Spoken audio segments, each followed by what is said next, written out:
Bonjour à tous et bienvenue dans le cœur d'Hippocrate, la chaîne Médecine et Philosophie qui cherche à donner sens. Avant de commencer, et comme la thématique que nous allons aborder va forcément susciter en vous une mise en mouvement sur quelques réflexions philosophiques, existentielles ou spirituelles, je voudrais simplement vous rappeler l'importance du recul critique en toute chose, cette possibilité de mise à distance bienveillante que nous permet notre pensée, notre intelligence. Cette prise de recul qui nous permet de prendre ce qui est bon pour nous dans la réflexion, pour notre cheminement personnel, et de laisser ce qui ne nous rejoint peut-être pas pour le moment.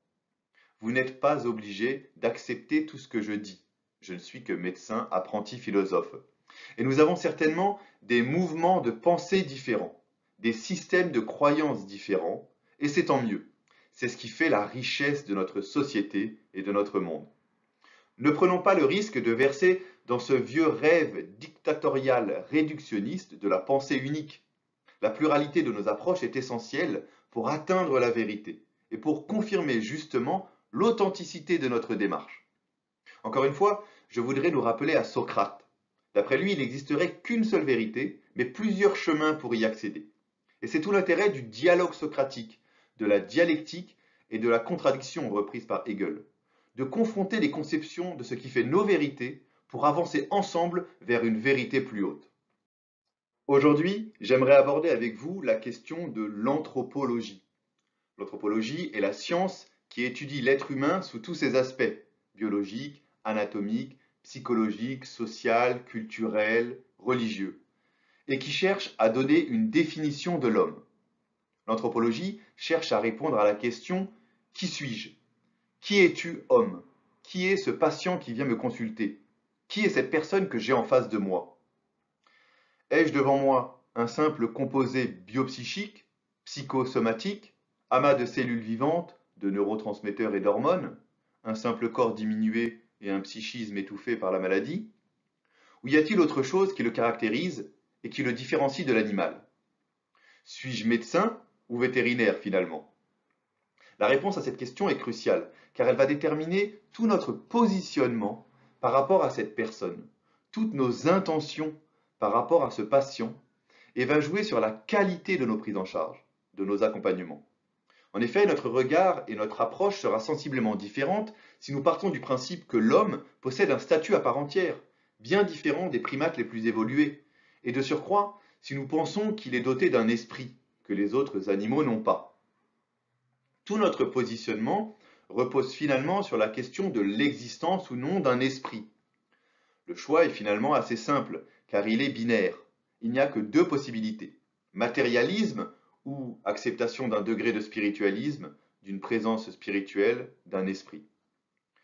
Soit nous choisissons la thèse matérialiste, qui postule que l'homme n'est que matière, conglomérat de cellules, elles-mêmes accumulation de molécules, constituées d'atomes, et si nous poussons dans le microscopique, de protons, d'électrons, de quarks, et in fine de bosons de Higgs, qui sont les plus petites particules quantiques identifiées à ce jour. Cette thèse suppose que de cette matière peut germer ce que nous appelons notre appareil psychique et notre conscience. Dans ce système, nos émotions ne sont que des hormones sécrétées par nos cellules qui viennent s'accrocher sur d'autres cellules par des récepteurs et provoquer un plaisir, une érection, une palpitation cardiaque, un stress. Notre conscience et notre capacité à penser ne sont que nos neurones et le lien qu'ils entretiennent avec les cellules gliales, les axones, les synapses et les neurotransmetteurs. D'ores et déjà, un bémol concernant cette approche.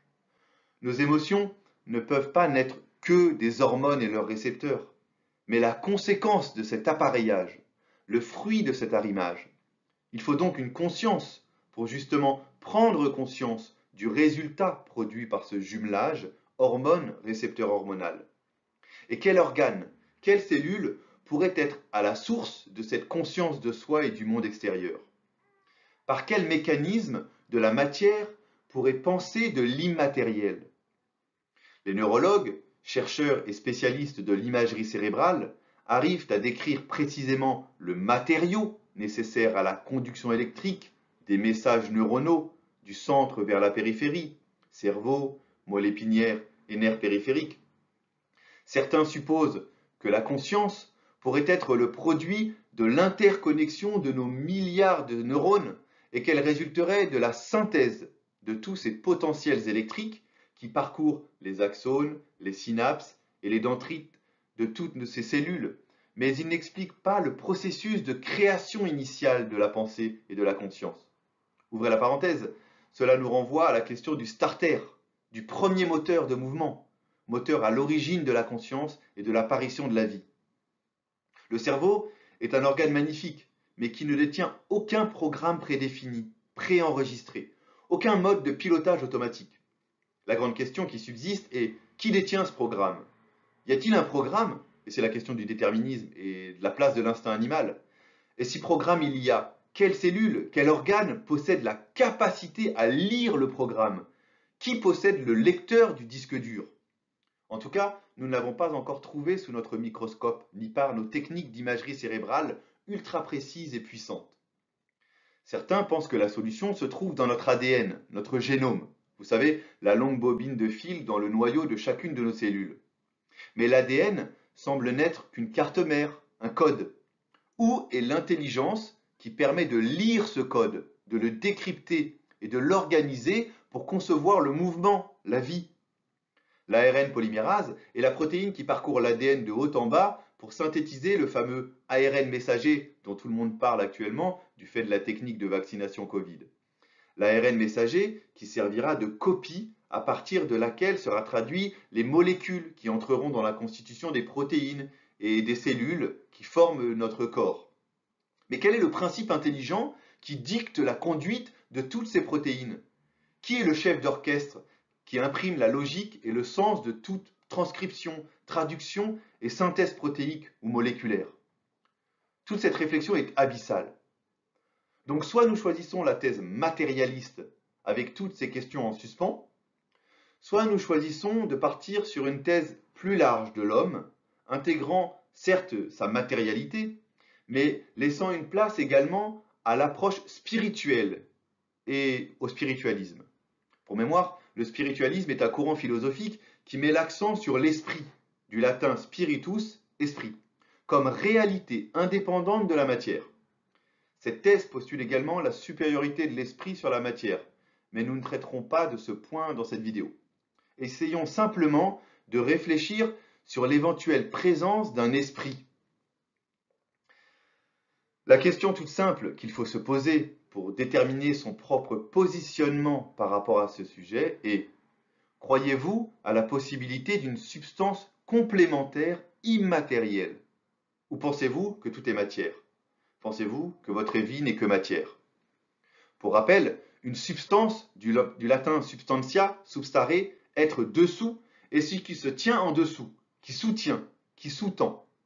Pour les matérialistes, la substance donc est la plus petite particule élémentaire physique, le boson de Higgs, mais les physiciens des particules ont démontré qu'il y avait beaucoup plus de vide que de particules. Alors, qu'est-ce qui soutient ce vide?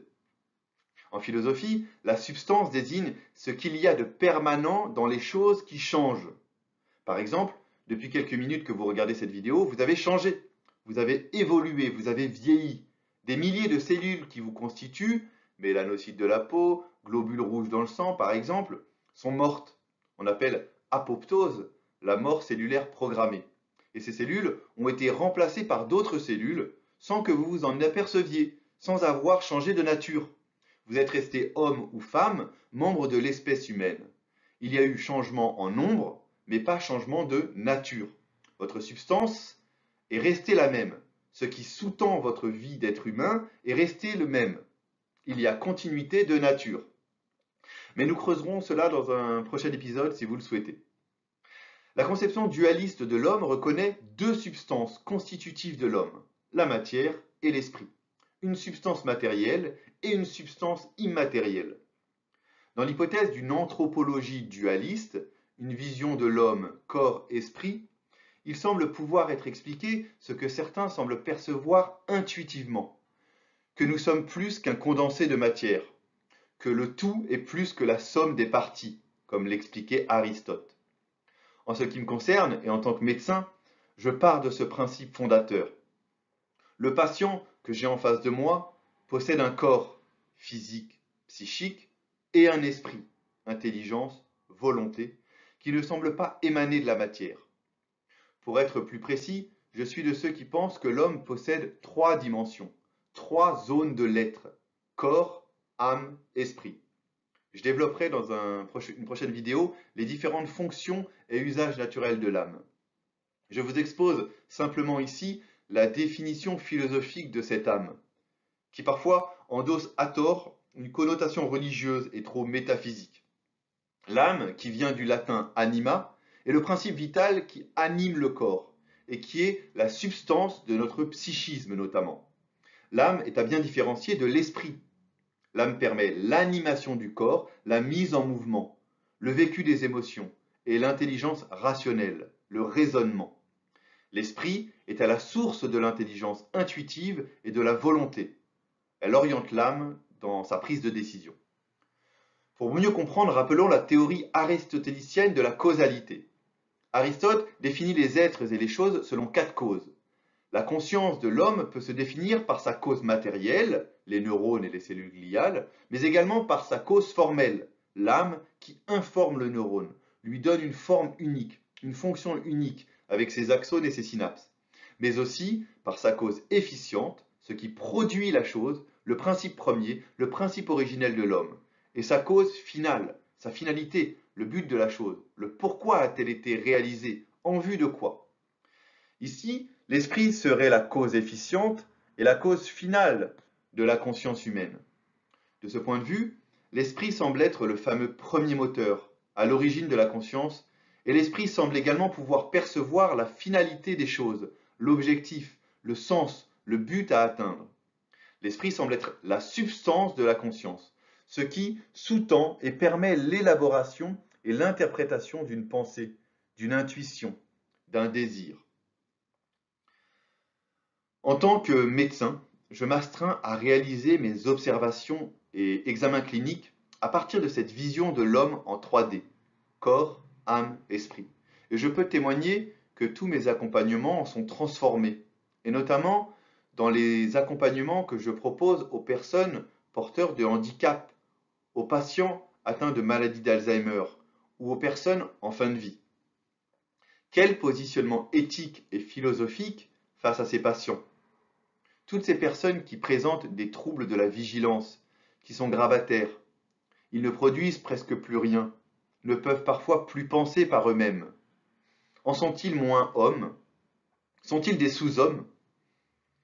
Pour bien comprendre mon positionnement, prenons le cas le plus extrême, l'accompagnement d'un patient comateux, aréactif ou en état végétatif.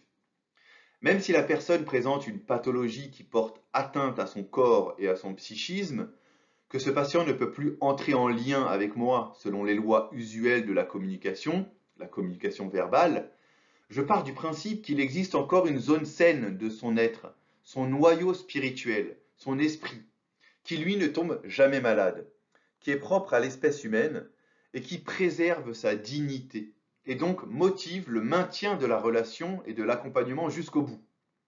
La présence de son esprit justifie toute mon attention et motive toutes mes compétences. Le noyau spirituel de l'homme ne tombe jamais malade et peut être utilisé comme levier thérapeutique. Je développerai ce postulat essentiel que je tire de Viktor Frankl, neurologue et psychiatre autrichien du XXe siècle, disciple de Freud et fondateur de la troisième école de psychanalyse et de la théorie de la motivation par le sens. Si je me cantonne à la vision horizontale de l'homme psychosomatique, et que cet homme est atteint d'une maladie envahissant tout son psychisme et son corps, lésions, dégradations, dégénérescence cellulaire, et tout son psychisme, dépression, mélancolie, agitation, psychose, démence avancée, troubles cognitifs majeurs. Alors, de ce point de vue, l'accompagnement de cette personne ne revêt plus de sens et plus aucun intérêt. En revanche, si je me base sur la vision anthropologique ternaire, 3D de l'homme, en postulant la présence d'un esprit humain immatériel, et que cet esprit humain est épargné par la maladie et la vieillesse, alors je peux concevoir la permanence et l'inaliénabilité de la dignité humaine. Je peux m'engager dans un accompagnement ajusté de la personne démente profonde comateuses ou sédatées. Je traiterai des postures concrètes et du savoir-être en soins palliatifs et dans l'accompagnement d'une personne en fin de vie dans une vidéo ultérieure. Voici ce que je peux vous proposer comme première approche de l'anthropologie. J'ai conscience que je suis allé un peu vite sur certains aspects et que j'ai dû rester en superficie, mais nous pourrons approfondir dans d'autres vidéos. Nous avons donc vu que toute question se rapportant à l'existence et au spirituel suppose un certain lâcher-prise sur le matériel et une prise de recul sur son propre système de croyances et de vérité, que notre positionnement sur la question de l'anthropologie humaine est assez binaire, que la réponse semble intégrer matérialisme et spiritualisme, qu'en tant que médecin, soignant ou accompagnant, la vision de l'homme en 3D, corps, âme, esprit, semble être celle qui propose le modèle le plus respectueux de nos patients et qui permet une prise en charge globale de la personne, y compris lorsque celle-ci est diminuée, ralentie, dégradée sur le plan de son corps et de son psychisme. J'ai bien conscience que je vous ai livré ici un peu mon cœur, comme l'aurait peut-être fait Hippocrate. Mais c'est bien le principe de cette chaîne vidéo. Apporter matière à votre esprit. Je vous remercie pour tout ce que vous faites, mais surtout pour tout ce que vous êtes, un corps et un esprit.